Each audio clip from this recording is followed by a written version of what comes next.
हिंदी साहित्य के इतिहास में कई महान विद्वान हुए हैं जिन्होंने अपनी लेखनी से पूरे साहित्य को नई दिशा दी। ऐसे ही महान साहित्यकारों में एक नाम है आचार्य हजारी प्रसाद द्विवेदी।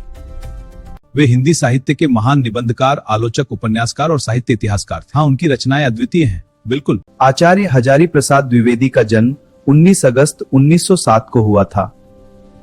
उनका जन्म उत्तर प्रदेश के बलिया जिले के दुबे का छपरा नामक गांव में हुआ था। वे एक विद्वान ब्राह्मण परिवार में जन्मे थे। उनके पिता पंडित अनमोल द्विवेदी संस्कृत और ज्योतिष के महान विद्वान थे। उनकी माता का नाम ज्योतिषमती था। बचपन से ही हजारी प्रसाद द्विवेदी की रुचि पढ़ाई और ज्ञान में थी। उन्होंने संस्कृत और ज्योतिष का गहन अध्ययन किया। बाद में उन्होंने उच्च शिक्षा प्राप्त कर अपनी विद्वता को और भी गहरा बनाया। उन्होंने शांतिनिकेतन में अध्यापन कार्य किया। बाद में वे हिंदी भवन के निदेशक बने। इसके बाद उन्होंने काशी हिंदू विश्वविद्यालय में हिंदी विभाग के अध्यक्ष के रूप में कार्य किया। आचार्य हजारी प्रसाद द्विवेदी हिंदी साहित्य के महान निबंधकार और आलोचक थे।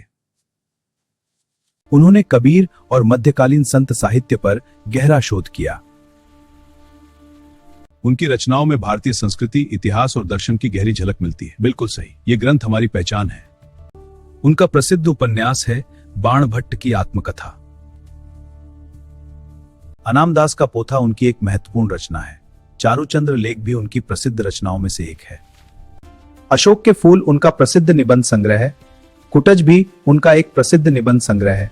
नाखून क्यों बढ़ते भी उनका एक प्रसिद्ध निबंध है।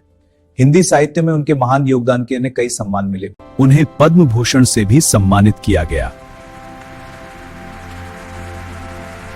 19 मई 1969 को यह महान साहित्यकार इस दुनिया से विदा हो गया।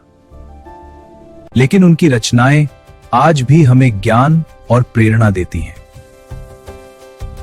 आचार्य हजारी प्रसाद द्विवेदी का नाम हिंदी साहित्य के इतिहास में हमेशा अमर रहेगा।